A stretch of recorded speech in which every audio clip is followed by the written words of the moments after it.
Welcome to Bespoken Bones with your host, Pavini Moray, connecting ancestors, sex, magic, and science. Pavini explores transpersonal tools for erotic wellness every new and full moon, engaging educators, healers, spiritual leaders, and scientists in revolutionary dialogue. Get ready to feel good and go deep. This is Bespoken Bones.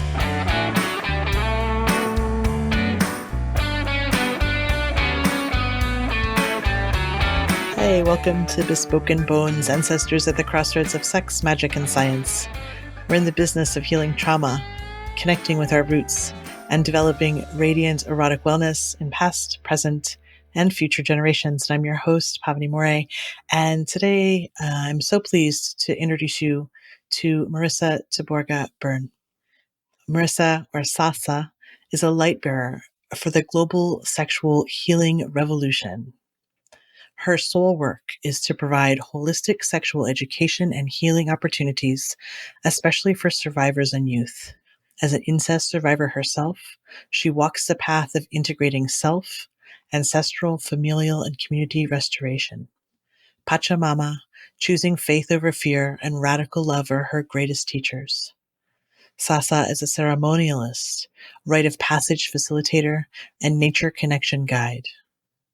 Her blood ties to Bolivia and Ireland are strong, and she is deeply grateful for the spirit of her ancestors that guide her.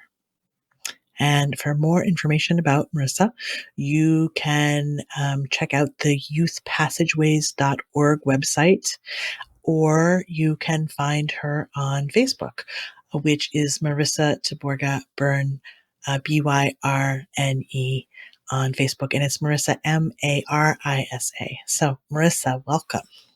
Thank you so much. So glad to have you.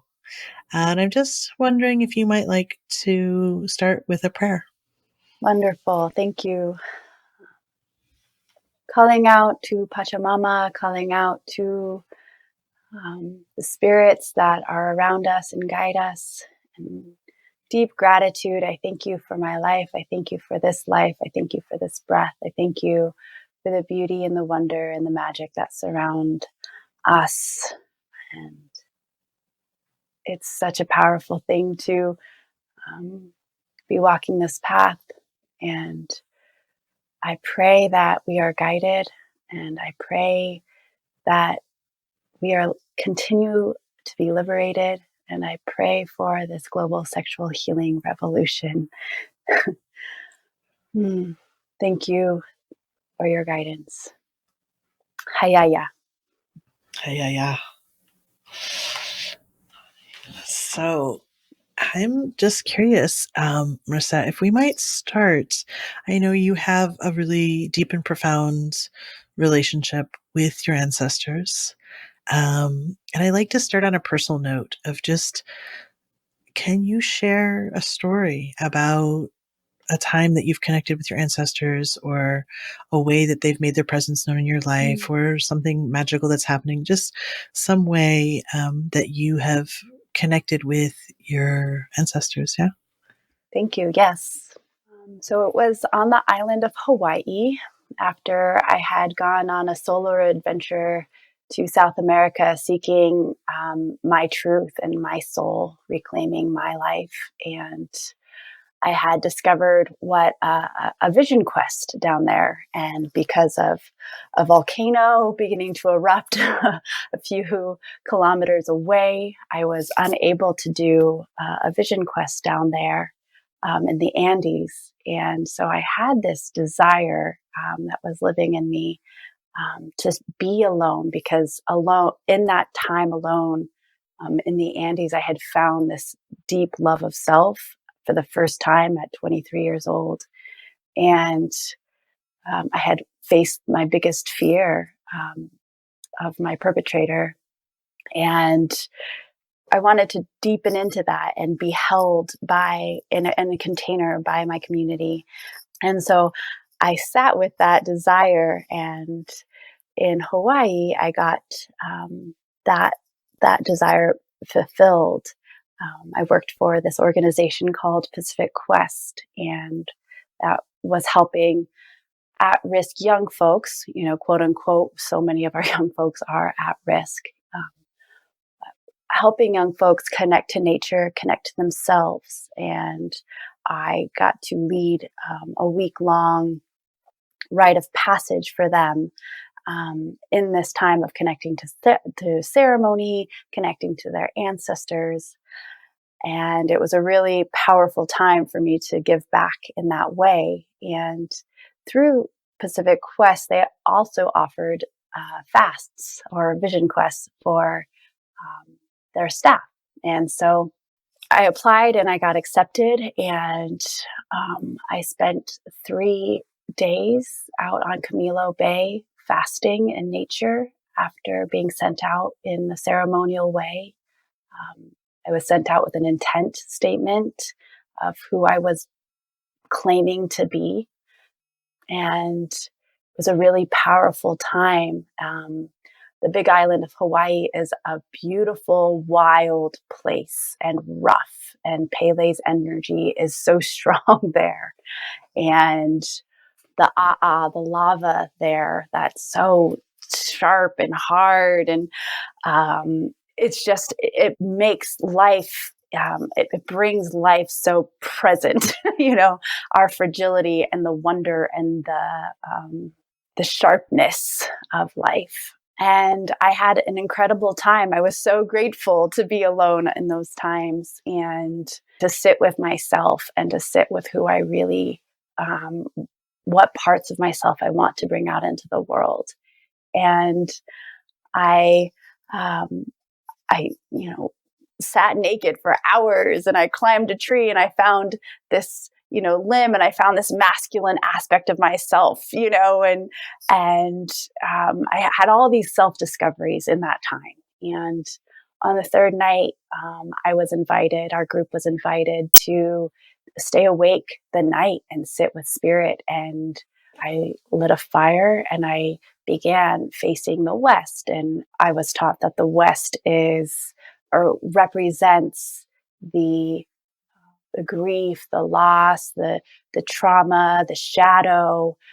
That's the time of letting go, and the emotion and the water and all of the beauty that's in that. And so really sitting with that.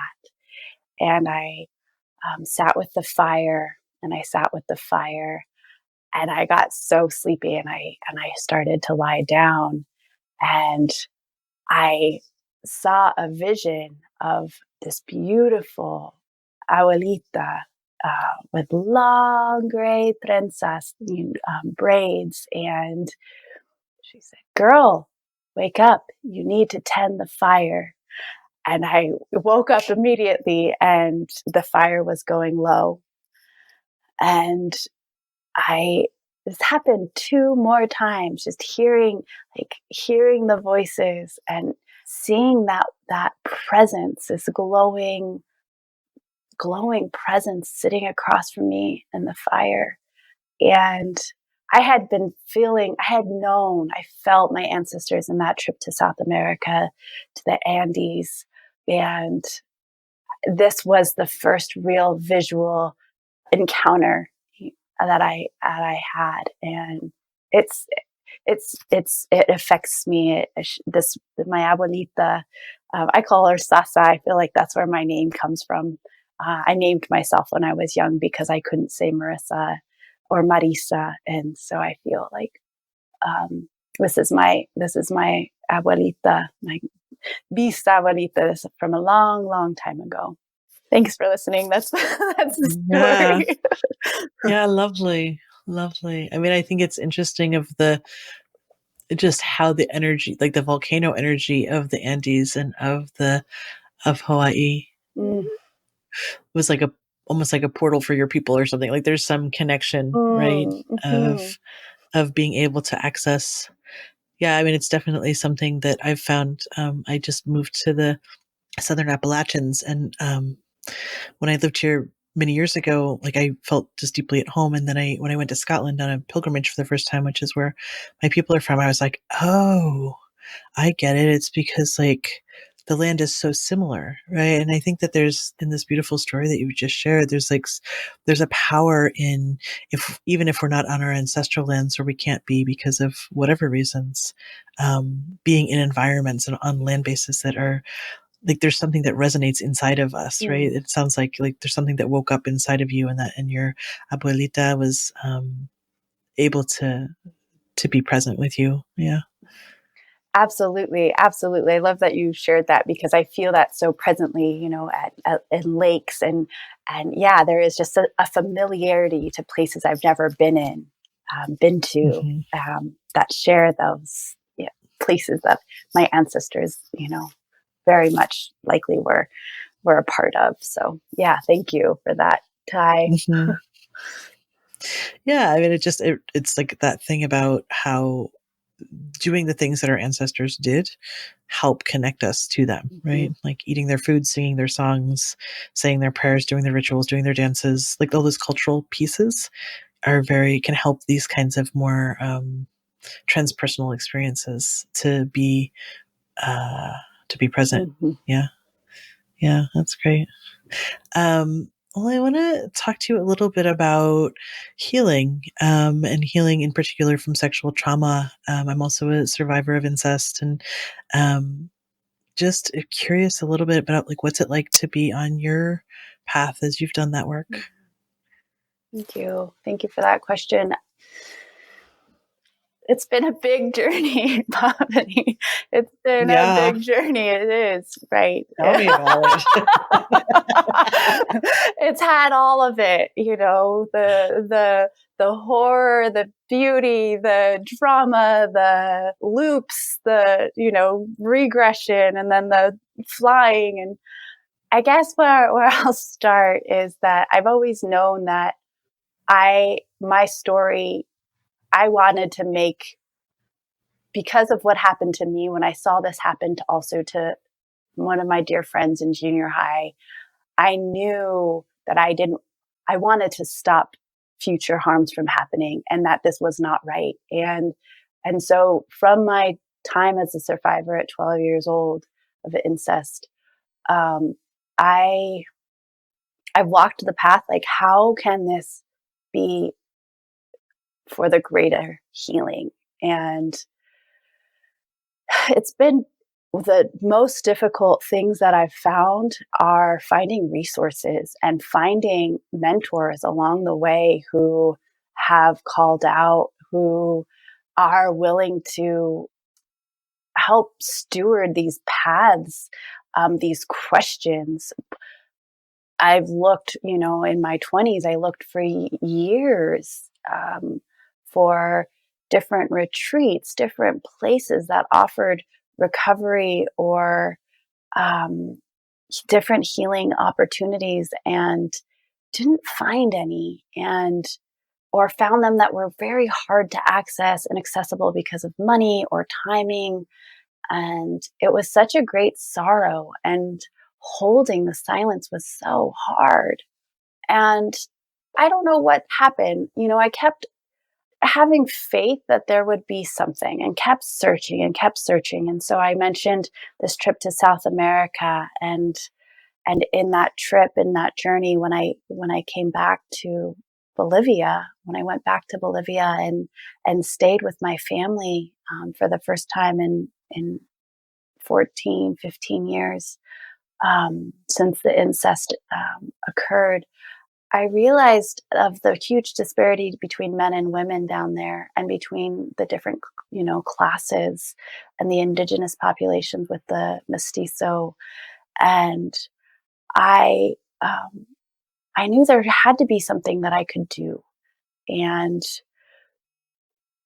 I knew that, I wanted to help the young women who, let's say, got pregnant at an early age because of abuse, or because of not knowing, misinformation or no information, who were sent away from their families and had to find a job and take care of their young one.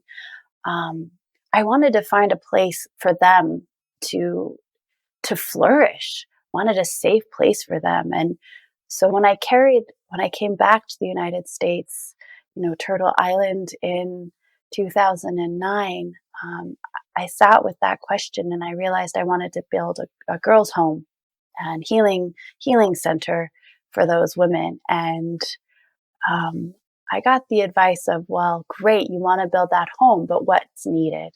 And so I kept getting different resources and educating myself of how can I bring that healing to those girls, and talking about it, and just talking about it when I felt safe enough, and talking about it and asking questions. And along the way back to Hawaii, a teacher of mine said, well, that's great, Marisa, you want to do the healing work. That's great. And also, what is the preventative medicine of the healing? What can you do to prevent the healing and the need for the healing? And so then I realized, the education is so important. And I knew that because working with young folks, since I was a young folk, but working with youth, I kept hearing, 12, 13, 14, 15, up to, these girls having already experienced some kind of trauma around sexuality. And so then I was like, okay, I need to be a sexual health educator. That's what I need to do to continue the learning. I had sought out being a doula, thinking about these girls and giving birth. And so I can know what it is to give birth, because I'm not a mama yet.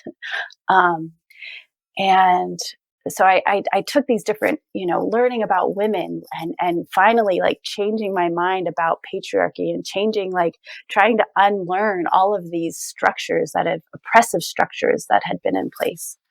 And I was a sexual health educator for a year in the schools in California and in Chumash territory, where on the lands that I grew up. So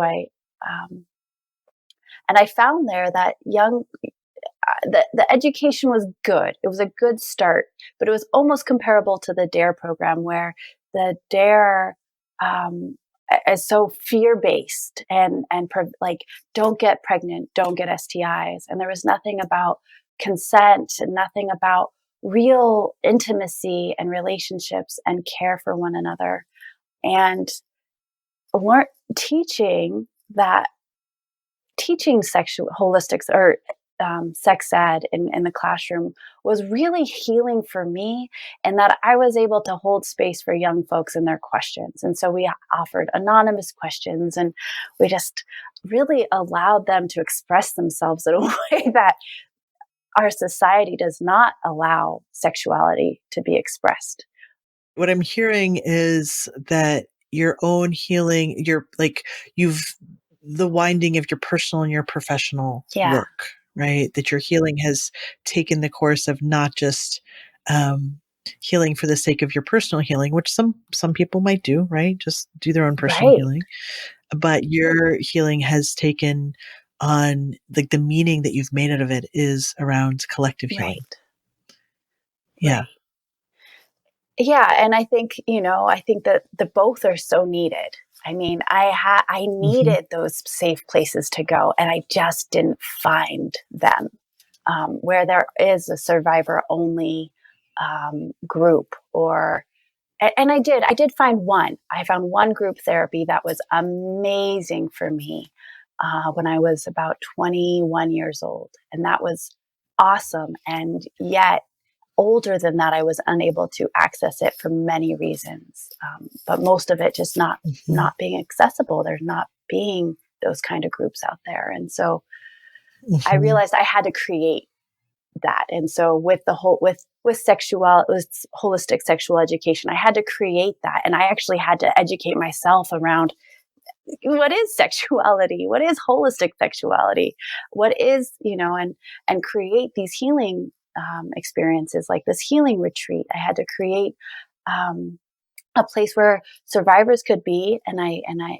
created an incest specific survivor retreat in 2007, beginning of 2017, where incest survivors could come together and grieve and see our whole selves and be recognized, not be afraid to share, not feel like it was the elephant in the room. And that's how I felt so often. It was like it was the elephant in the room that I couldn't name.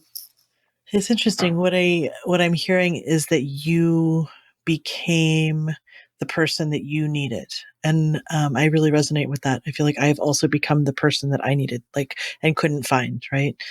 Yeah. And I guess I'm curious about it because, like, when I think about it, my body of work is built around sexual trauma and sexual healing. And I think yours as well in many ways. And what that leads me to is like, oh, I wouldn't be who I am if that hadn't happened. Exactly. Right. And so if I could change it, would I? Totally. Because I really like who I am. I think I'm kind of awesome and like I really love my work, And so I guess I'm just curious about your take on that because I think there's such a it's a burden for sure, right? Sexual trauma, incest, molestation, it's a huge burden. But there's like this other side to it as well of like this amazing, life that I hear you speaking of that I also enjoy. And so I just wonder if you'd speak to that a little bit about like, how do we hold that dichotomy or that paradox of like, man, this is a really shitty thing, but like also it's put me so firmly on my path. And I just wonder what your experience or what your thoughts are Yeah, about thank that. you. I so resonate with that. And the first thought that comes into my mind is this belief that I have that we choose our lives, when we are just spirit before we've been manifested. We choose our lives. And maybe that just helps me. Like, I chose this in some way. I knew I could overcome this obstacle, this great obstacle, right? And just, not knowing the details, of course, but just knowing that there was going to be some kind of big thing. And I agree, or I resonate with that with you. Of like, I wouldn't have this purpose without having had the incest occur, and so I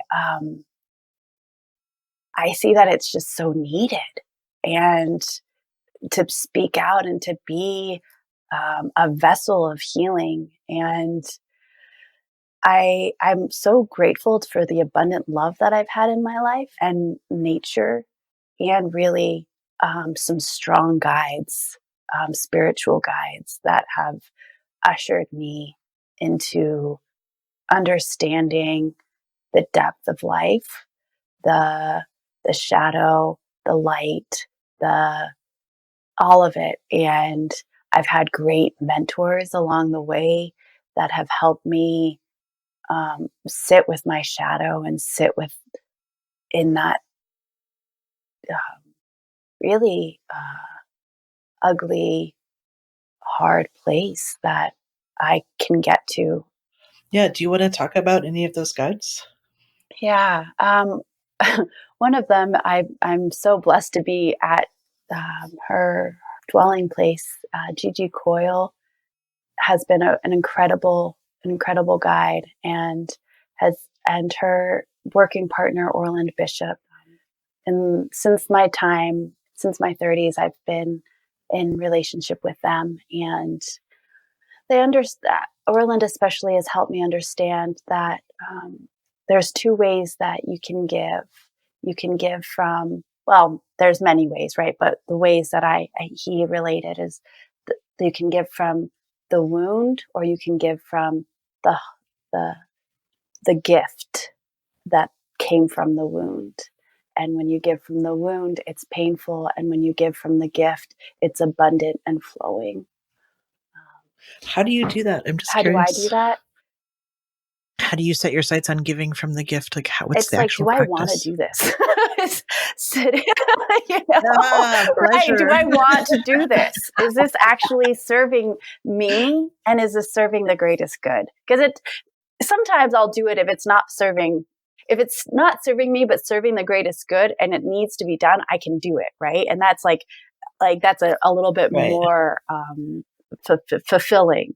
But when I can see and I get stuck in this kind of like when I'm grouchy and I'm doing acts of service, I need to like stop myself and say, wow, this is coming from a wounded place.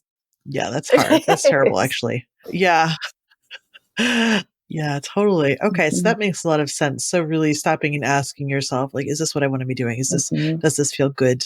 Does it come from a place of joy and generosity, or does it coming from a place of like obligation and grouchiness and like, okay, I'll do the Right. thing because I have to The do the have thing. tos, the Yeah. shoulds that Yeah. aren't Yeah. that have been learned, and they're not quite the right have tos and shoulds, you know? Yeah. Mm-hmm. It strikes me also that when you're doing it from the place of pleasure, of this feels good, like it's a healing move. You know, it's like indicative, that's not even a word, indicative, indicative of healing, right? Like we're not willing anymore to act from the wounds. We're like determined to act from the wholeness or the wellness or the joy or the pleasure or whatever it is. We're acting from that place. Yes. Yes. And I think Yeah. we love that. see we're acting from the like mainstream is acting from the wound, right? That all of the fears, all of the hate, that's just acting from wounds. And it takes practice and like very strong consciousness and discipline to continue to like really check in of where we're giving from. Yeah.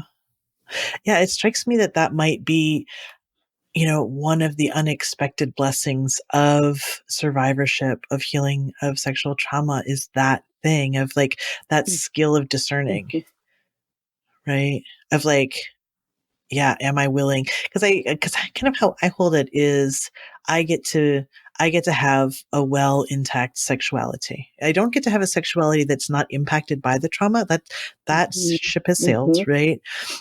But like as part of my own healing and part of my own commitment to myself and to my wellness, like I get to have an intact sexuality, and I get to move from that place of wellness and from that place of pleasure and what I want. And that is like, it's, yeah, I mean, that's kind of where I come up with the concept of justice. Like that's what justice is for me, is that. And I know, and yeah, I just like to hear how that lands for you, and in terms of how have you found justice in your healing? Yeah, that's great. And I think to comment about what you said about, as a survivor, I think we are so aware of our sexuality as much as, let's see, in my personal experience, I'm so much more aware of my sexuality and the harm that can come from imbalanced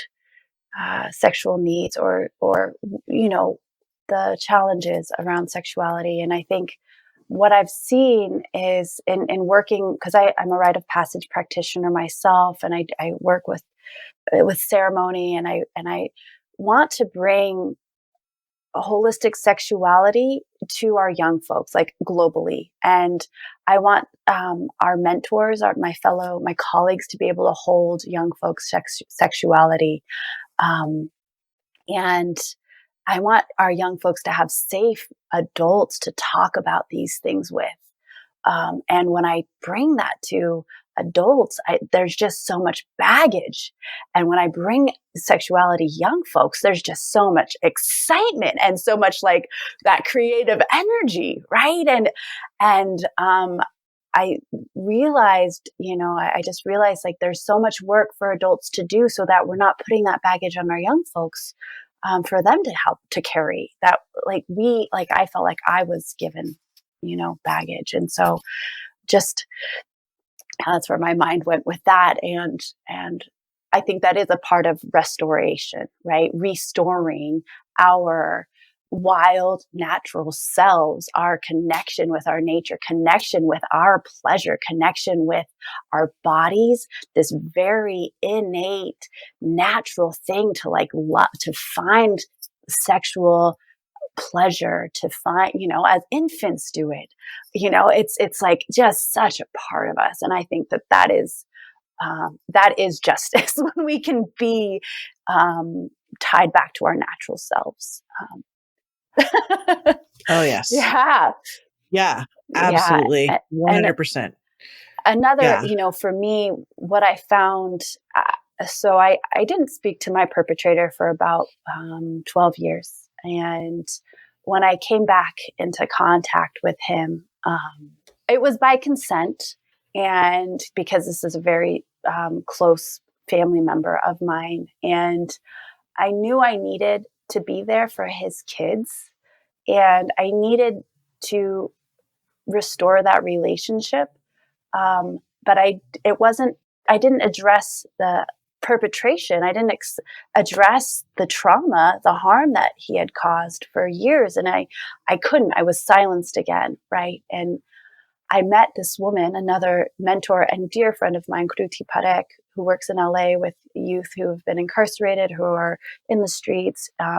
She's doing this great fight against the Los Angeles County to get our young folks out of jail and prison. And she brought to me this idea of restorative justice and transformative justice. And thank God, because that was what I was looking for, of wow, like this harm can be held in a circle, and I can address, the person who caused this harm with support.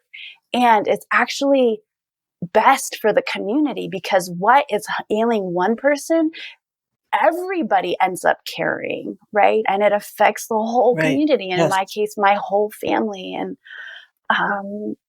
And so I was able to hold a restorative circle with the perpetrator. And I wish I could say it was happily ever after, but that's not the truth. And the truth was, though, I felt empowered, and I said my truth, and I am walking stronger and stronger because of it. And I wish, this Me Too movement has been so strong, and it's been so powerful.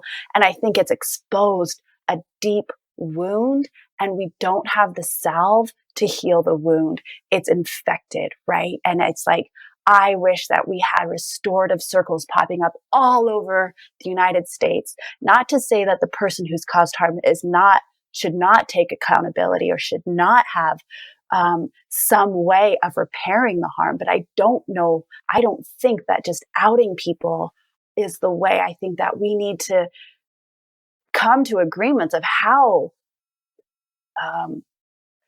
yes, there's scars, but there's ways that the harms can be repaired and other, I'm not being very clear here, but I just feel really strongly about restorative circles, transformative circles, and their power to really heal instead of punitive punishments. I really do feel your clarity coming through, actually. So, yeah. Let's just take a breath there. What you're saying is so important, because a healing that only heals one person in a traumatic situation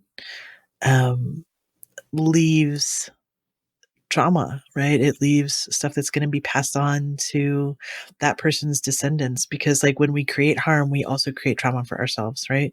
Like to be able to perpetrate harm on someone, you have to be deeply, deeply disembodied and dissociated. You know what I mean? Like, and so that harm also, I mean, and I feel like this is, yeah, I mean, there's a lot of correspondences in social justice right now, that I think we could apply the same technology to many, many, many different types of harm that have happened. But sexual harm is so core, right? It's a wound to our soul. It's a violation of our soul.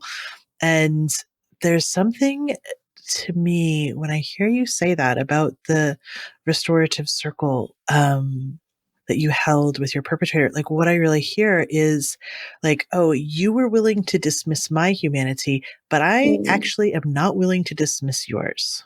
And there's nothing you can do to me that would make me do that. Like you actually don't have that power to make me be someone who dismisses your humanity. Thank you for that reflection.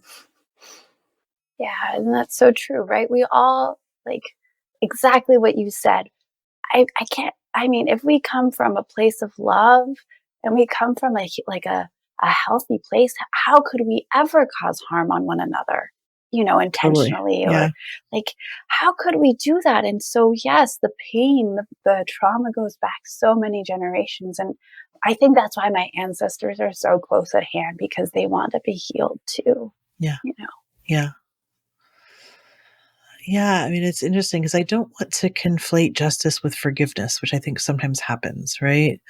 Like, or lack of accountability, or lack of naming what is. Like, I think those things are very distinct, and like I don't want to shame anybody who's like a survivor, who, you know what I mean, who's just like, no, I want to, right? Like, we all get to deal with this how we deal with this, and we all get to find our strength and our autonomy and our sovereignty and our humanity in it, whatever way we do. And this is one potent way to claim justice, is to do it like this. And there's I mean, for everybody, there's so many diverse ways to do that. And yeah, I don't know. For my healing process, it was just really helpful when somebody was like, "Oh yeah, forgiveness doesn't have to be a part of your healing process." I was like, "Oh, great," because that's not actually on the menu for me. So Totally. I know, Pavini. I feel the same way. It's like, it's been really hard. That's been the newest thing that I've been dealing with, is like, because I've heard recently, by not forgiving, I'm carrying that still. Like, it's not affecting my perpetrator, it's affecting me. But I just don't know how to get there yet. yeah, I don't know. yeah. So I love hearing what you're saying, and I'd like to hear more. Well, I just, the sense of like that, like all, like, healing is deeply selfish work, and it should be, right? And like, how do we get more selfish about it? Like, for the sake of our own goodness, and like all the things that we talked about earlier of like, yeah, like I want to have all that goodness. I want to have all that like erotic pleasure, and like, how do I get selfish about it? And how does my healing not have to be for anybody else other than me? Yeah. I want to ask you about the global sexual healing revolution, because like that's a mouthful, and I just want to know all about that. Thank you. I know, it's an exciting thing for me. It really lights me up, and I wish I could remember when it came to me, those words, but they just like plopped into my mind. I was like, oh, that's what I'm dedicated to. That's what I'm working towards, because it's not, yes, it's like healing is this very, very selfish thing, because I want to feel better. And I really want this world to feel better. I want our humanity to feel better. And I want equity. I want our women, our, non-binary folks to feel empowered again. I want that to be restored. And so this global sexual healing revolution, I think so many of us are on it, are part of it. So many of us are light bearers for it, and it's this liberatory action, right? We're dismantling patriarchy. It's this radical love and acceptance of self. It's this deep connection with others. It's standing up against oppressive and dismissive comments, ideologies, rules, and laws. And it's education. It's educating ourselves, educating our partners, family, and community. And it's just talking about sex. It's allowing sex to enter the room. It's allowing sex to enter the conversations, and it's restoring the balance. I feel like you said, sexuality is a core aspect of who we are. It's in our soul, it's in our spirit, it's in our body, our mind, and our hearts. It's such a core. It's so much a part of who we are innately. And it's the liberation. It's walking towards the liberation to be more of who we are. Yeah. Yes. Yeah. I mean, I do think when I first started studying sex, one of my teachers said to me, he's like, well, this isn't the only road to liberation, but it sure is the fastest, right? So if you don't want to waste any time, like take the sexual liberation road or join the global sexual healing revolution. Woohoo! Like pussies raised. Woohoo! You know, right? Like, yeah. Awesome. Awesome. Yeah. Well, I just want to, I often give folks a chance to just take a moment, take a breath, drop in, listen to what your ancestors have to say, and just see if there's anything else that needs to be conveyed in this space. I think I would love to talk about that piece about faith and the belief that the universe is conspiring for us, as offspring of this earth, the mystery of life or great spirit or Pachamama or however you call it. It feels so important to remember that, our belonging to this earth and our belonging to our place and to ourselves. And that when, putting out intentions it's like an important thing that yields incredible opportunities, experiences, pathways being opened or closed, like clear.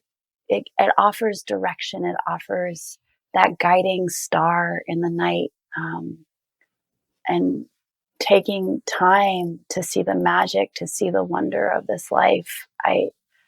For me, that's been a huge piece of 23 years old. I'm going to buy a one-way ticket to Argentina and see where it takes me. And it opened up my soul. And, having faith enough in this life that in the beauty and the wonder, it wants to find its way to us. It wants to sing and dance and play with us and enlighten us, lift our, enlighten, help us carry our burdens. And so, yeah, just. Yeah. I mean, it's what strikes me is that that's the thing that trauma tries to take, right? And so to step into that, to claim that, to hold that as central, this I am cared for and the universe is beautiful. The earth is beautiful and there's goodness here. And I will retain that faith. Yeah. Yeah. Revolution. Mm-hmm. Mm-hmm. Yeah. Whereas I just really want to thank you for sharing so openly. And, it's hard to talk about this stuff and just, it needs to be spoken about and it needs good places to be spoken about. And I just really have a lot of admiration for you for coming and talking about this. Thank you so much, Pavini, for creating the space and connecting us to each other through this podcast.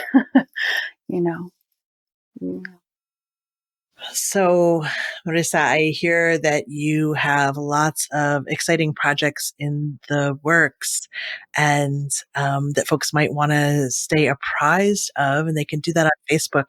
But I'm just curious if you want to say a word or two about what you're up to. Yes, thank you. I am in the midst of bringing this education to our young folks. And so really having a 7-session series with a curriculum being offered to young folks. And so also bringing out healing retreats. I'd love for them to sprout all over the world. And so please contact me if you would like interested in bringing curriculum to your youth, holistic sexuality curriculum to your youth, or healing retreat for survivors to your community. That's awesome. So folks can just contact you via Facebook and you can go from there. Yeah. Yes. Awesome. I'm imagining that you'll keep your Facebook page updated. And so if folks want to friend you on Facebook, it's Marisa, 1R, 1S, Marisa Taborga, Taborga, Byrne, Byrne on Facebook. And that's how they can connect with you. So thank you so much. And thanks, folks, for listening to this episode where I've been speaking so deeply with Marisa. And if you feel inspired by what you heard, you can check out her. You can also check out my latest project, which is called Wilcelium, which is an online school for transformative sex, intimacy, and relationship skills, which is launching soon. And you can find us on Instagram at Wellcelium, WELLCELIUM, or you can join our mailing list on wellcelium.org. I'm Pavini Moray. This is Bespoken Bones, and we'll be back every full and new moon with more embodied goodness and ancestral wisdom.